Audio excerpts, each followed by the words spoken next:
Everybody, Assalamu alaikum, as we say in this part of the world. This is our session on innovation in finance, and particularly, of course, renewables and clean energy. There's a lot happening in this field. We'll be having a third speaker, Dr. Nawal Hawsani. She's on her way. But let me quickly introduce the two other speakers. To my left immediately, Jeremy Crane is the CEO of Yellow Door Energy. And you can imagine what Yellow Door refers to. There's a big yellow sphere that keeps us all alive. Robert Todd is the global head of renewables at HSBC, so he's a banker, and Jeremy as well is also on the financing side. Let me just make some very quick comments to begin with. If you look at this part of, if you look at the challenges facing us in terms of renewables, there are not only technology challenges, but there are also the financing challenges. This is a very new area for most banks and financial institutions. The expertise is not always there. Usually, of course, public utilities are run by governments. So much of the financing, of course, was government-based financing. We're now looking at different types of alternative sources of financing. Greater role for the private sector, public-private partnerships. We're looking even at crowdfunding potentially for some projects. There's increasing discussion of green bonds and green sukuk. There's also other sources of financing for governments through the taxation, through the tax system, and in particular carbon taxes, could be a major source of financing that could then go to fund climate funds. You can think of diaspora bonds in some cases where you're trying to preserve the environment or for other types of renewable energy projects. You could issue bonds to the diaspora. There's also increasingly use of securitization, what we call the yield companies, the yield cos. There's also platforms now being set up where institutional investors can have access to either equity exposure or just yield exposure from existing solar and renewable energy projects. The UK has launched a green investment bank. Maybe other countries will do so. In our part of the world, we need to look perhaps at all these different sources of finance. But in particular, what I want to point to is the big challenge in our region, in that we've been so reliant on fossil fuel energy and we've subsidized fossil fuel energy. So there's a big structural shift that has to occur in our region away from fossil fuel towards solar, wind, and potentially geothermal. That means that governments will have to think of different sources of finance and engage much more with the private sector. And the sums we are talking about run into the hundreds of billions of dollars. Not millions, but hundreds of billions of dollars, given current energy consumption. So I'd like to start perhaps with Jeremy, who's very much involved in a number of projects. He's a member of the Clean Energy Business Council, which I have the pleasure of chairing. How do you see the landscape in our part of the world in particular, and what sort of challenges for financing renewables? The word challenge is interesting. I actually see it as an opportunity. I think one of the major shifts we've seen in this part of the world in the last 15 years maybe is a shift from government-owned, managed, developed projects into the IPP space. And it's something that I'm sure Robert and myself have participated in at different extents. There's a new shift. There's another evolution which is happening right now, and it's creating a great opportunity for innovation. And that's the shift from the centralized generation, be it the relatively new IPPs or the historic government-owned plants, to distributed generation. And the company that I work for, Yellow Door Energy, was created specifically to focus on that. And to define distributed generation, it is the generation of power directly for consumers. Many of you have probably heard of companies like Solar City, which are doing it on residential rooftops in the US. It's been a practice in Germany for many, many years. The interesting niche for us in the Middle East is supplying energy directly to industrial or commercial consumers of power. People who are using 0.5 megawatt, 5 megawatts, 10 megawatts.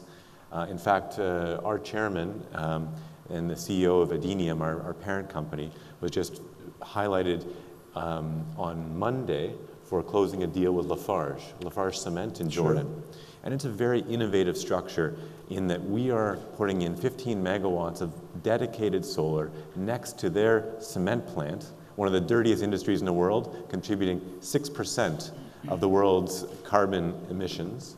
And we're going to be supplying them with about 50% of their energy from solar. So you can have much smaller, you don't need the centralization, you can work off grid. What about the financing?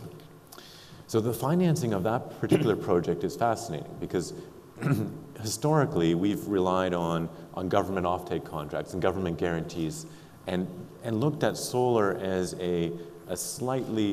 with a slight risk premium over the sovereign rating of a country. Right. So a country like the UAE, Dubai, Abu Dhabi, have been getting record low prices in power, and that's because of their very strong financial situation, of course. In a situation like Lafarge, you look at the corporate rating, and you actually can somewhat discount the country rating in a multinational company such as that.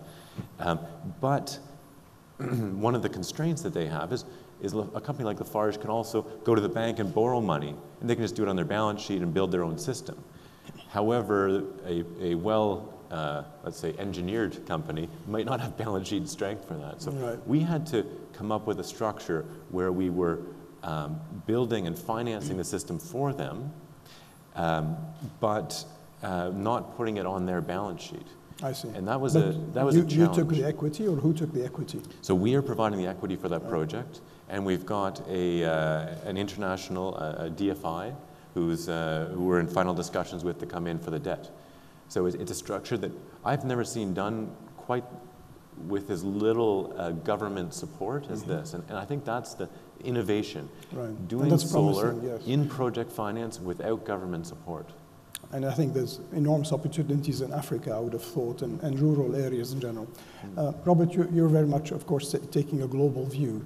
What can we learn from what's happening globally for our region? Well, I think it's been very interesting to me over recent years of covering the sector that there's been a transformation really from what are high cost, high subsidy individual projects really towards an area where essentially in many ways we're approaching freedom from subsidy in many market segments like the one Jeremy refers to. But there is also a focus not just at the project level but the entire energy ecosystem.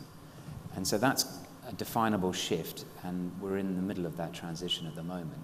And what that means is, from a technology perspective, is that there are a lot of complementary technologies and innovation which will come in to those thought processes.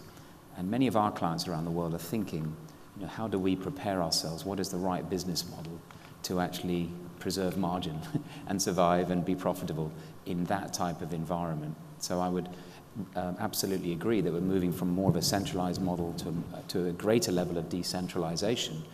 The timing is probably the issue and how fast that may or may not occur.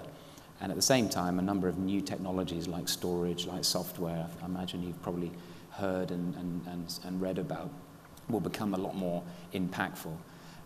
So that's the type of client dialogue that we're seeing. There are many local examples. US residential, you mentioned, is an interesting area. There's the commercial corporate side. In fact, HSBC writes PPAs. We have probably about a third of our consumption globally from clean energy, and we have direct PPAs in India. We have direct PPAs in the UK. In fact, we just signed one in Mexico. So that's a drive specifically for our own consumption needs, not necessarily with our clients, but we see that type of theme growing. The last comment I would say in terms of the sources of funding, of course, that presents quite a different profile when you're looking to finance those types of projects. It's not necessarily a government offtake or a regime that banks and credit departments, whether in a bank or in an asset management company, would actually be very familiar with. So I think the focus really needs to be around trying to drive a broader set of financing sources and implementing some structural innovation, which I think Jeremy was alluding to try and unlock more funding to help accelerate the growth of those types of areas. So what sort of instruments do you think would attract institutional investors? Because the sums we're talking about are very large, because we're talking about a radical shift in the energy mix, hopefully over time, towards solar, renewables in general. And the amounts that we're talking about are very substantial. So what sort of instruments do you think would appeal to institutional investors who are the most likely long-term investors? I think a good example is India. I was in India last week, and there's been a very interesting period of growth for renewables in the Indian market, and particularly in the bond market. And renewable energy is growing to a reasonable scale now in India. And like with anything, when you get to a greater scale, your options actually start to broaden. And there have been a number of bond issues, both domestically, the so-called rupee bond, but also masala bonds, which are bonds raised offshore from India. But interestingly, the bonds onshore typically do have some partial credit enhancement in order to assume that first loss piece. Not a full guarantee at all, but there are institutions locally who provide partial support in order to get 1 or 2 notches higher on the rating in order to facilitate a much deeper market. So there are more investors willing to come in when there is some level of enhancement. And that's been very helpful for the renewable energy market in India. All right, thank you.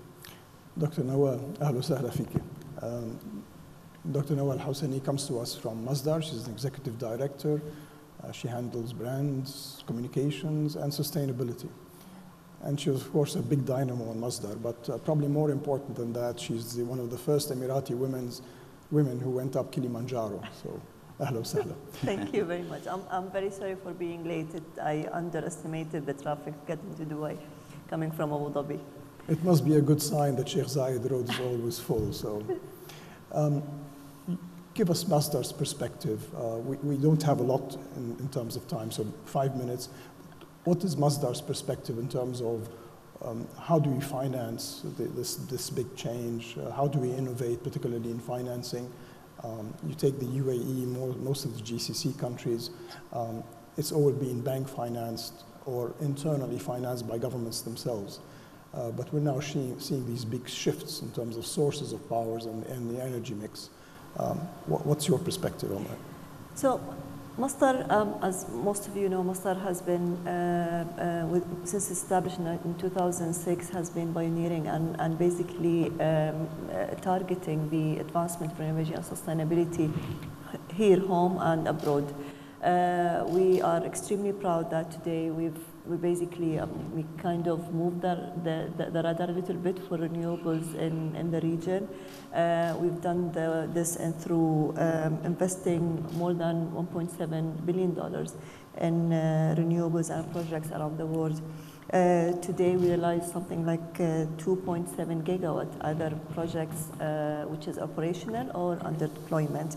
And we, in the process, clearly we displaced 2.5 million metric ton of CO2 globally. The challenge of renewables and advancing renewables and the need for investment is extremely high. We are looking into doubling the global investment in renewables in the next couple of years and tripling that by 2020. And this cannot be done just by governments. We definitely need to be a little bit more innovative in approaching finance. Public-private partnerships is very, very important.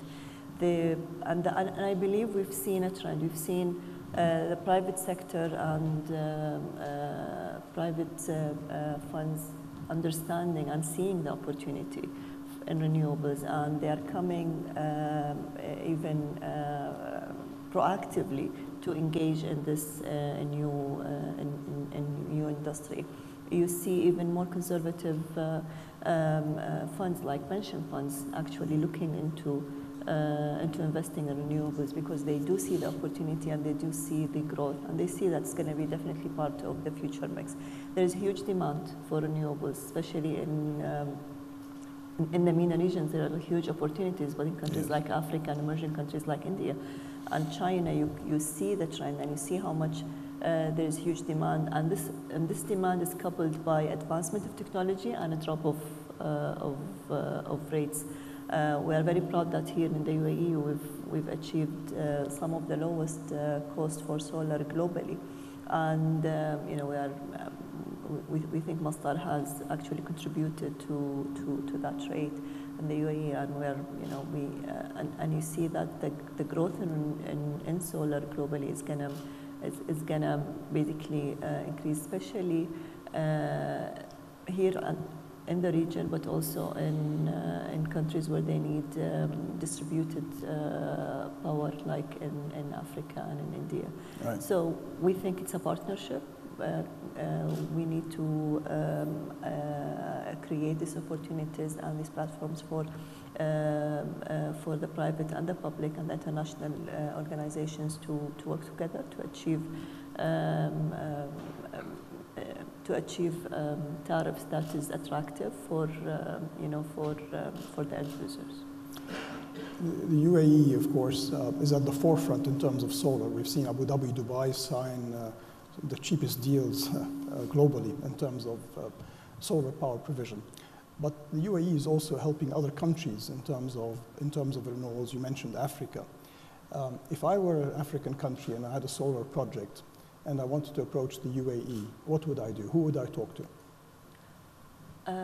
We'd be very If I happy was to looking for invest. financing, could I go to a Nadia and tell them, here's my solar project.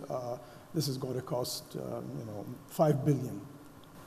I think it depends on what African country you're talking about, because for any investor to come into a government, they will need to understand what are the boundaries, and if there is a policy and a regulatory framework to support that investment, because investors want to make sure that their interests will be protected. And we've seen a lot of countries now, countries like Kenya, North Africa. There's a lot of countries now that appreciate the importance of having a very strong regulatory framework that will support the advancement of renewables, and then hence the application of renewables in the country. But we see also when it comes to, if we are looking into smaller scale, like you distributed solutions and yes. solar roof home systems and mini grids, this actually becomes the return on investment is extremely fast, and you see people going on a much smaller scale to go and implement, so that you see the business case for it is viable from day one. And with the advancement of technology and advancement of these solutions, you understand that there is a bigger market for it. But I believe once you have the regulatory framework in place, and you have the right, of course, conditions for renewables in the country, I don't think any investor will hesitate. Thank you. You mentioned PPP. Can I ask you, Jeremy, Kuwait and I think the UAE are the two only countries in the GCC that actually have a PPP framework. Have you tested that? What's your view? You also mentioned PPP as one of the directions in which we can go. Yeah, I think the PPP structure is something that can be very beneficial for creating a large, very inexpensive cost of power. We've seen, obviously, DEWA be very successful with that, and I think it's a hallmark for where they're going. I mean, I would say that when I look at what DEWA is doing today and how it's innovating, the Shams Dubai program, the ability to do net metering is where the real change and excitement's happening, because you look at the German grid, 70% of their power is distribution. Right. And if we can bring that to Dubai, we're going to reduce the amount of grid infrastructure that DEWA needs to build in the future. We're going to be able to make the industries more competitive. And that's in a country that's highly developed. You take that to Kenya Sure. to another African country where they don't have that people. And we can do the same thing that mobile industry did. We can leapfrog the build out of much the infrastructure while still servicing people. Right. Power instead of communication, of course. Right. Well, energy efficiency, of course, is another major area, particularly in this part of the world, where again we've been used to subsidized energy, so we tend to waste a lot of energy. So investments in energy efficiency can have large payoffs, and they can be immediate. What sort of financing has worked and you think it would be helpful in our region for energy efficiency purposes, particularly when you're thinking about households and maybe small businesses? Yeah, I think energy efficiency is one of those topics which seems to make immediate sense. Saving energy, saving your bill, and so forth. I think what we found is it has been tricky to really package up a structure which is easily replicatable and easily financeable. If you're going to save an energy bill, how would you finance that? There are different means, like the ESCO type structure, where you have a split on the share of savings and so forth.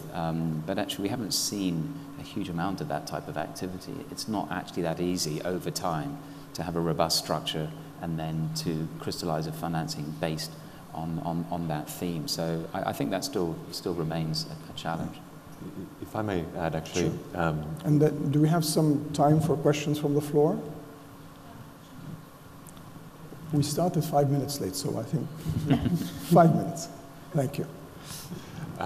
The energy efficiency, as you said, is something which gives very rapid payback. And in fact, I would argue, and maybe Robert would have a different opinion on this, but it's something which is much better equity funded. Mm-hmm. Because if you're looking at paybacks in 2, 3, 4 years, by the time you put a debt instrument in place, it's difficult, unless you have a long pipeline. We just closed a deal with Novotel and Fujairah to do an energy efficiency project. And I think there's a lot of people who are doing this in the market right now, but it's a great way to save people money quickly, improve efficiency quickly. Right. Thank you. But if we, sorry, can I just? Sure, and then we'll take some questions from the floor. So. Energy efficiency, I think there is a lot of financing modeling for larger scale. Of course, for households, going to be a bit more challenging, as my colleague mentioned. But we have a lot of ESCO models that works and had proven to be very successful in, especially for larger development, because the payback it can be extremely quick. It can be between 2 to 3 years. Some of them will be a longer term, but there are so many solutions that you can put in place, and the return on investment can be extremely immediate. But again, it needs to have a proper framework of a relationship with different parties who are involved in the process: the developer, the financer, the operator, etc. Right. I mean, these are quick wins, I think, in our region, and we should bring in both the utility companies, government, banks. Everybody should be involved in trying to achieve that quickly. Yeah. We have a few minutes, just a few. Anybody with a question? You've got 3 innovators here that you can ask, so please. Mr. Robbins. Over here, I think we can probably hear you. There we go. Thank you very much. Very interesting panel, Nick Robbins from the UNEP inquiry. I think maybe just building on the last discussion about energy efficiency, obviously there's a lot of enthusiasm in the market for green bonds. Yes. And I think there's now discussion about how we get that sort of green tagging upstream into the banking loan books, and potentially using energy performance standards, which many countries now have, to essentially tag underlying loan books, particularly for real estate, then obviously publishing that. Secondly, the top stream becomes something you can push out into the market as green bond. And over time, you have a data set which will allow you to test whether green buildings, the A-rated, are better non-performing loan risk than lower grade. And I'd just be wondering sort of how we take this to the next stage. Can we actually start tagging our underlying loan book, particularly for real estate, but we could also do it for automobile financing, anything where there is a existing label, we can actually start really scaling up this market. Right. Green bonds or green sukuk, for that matter. Jeremy? Well, I think, thanks, Nick, and thanks for the question. I think it's a really interesting area because there isn't that universal alignment yet about how to classify loans and exposures, the likes that we would have, to then be a precursor to actually issuing green bonds and such. Otherwise, there's been some select examples, I suppose, but we haven't really hit the mainstream yet.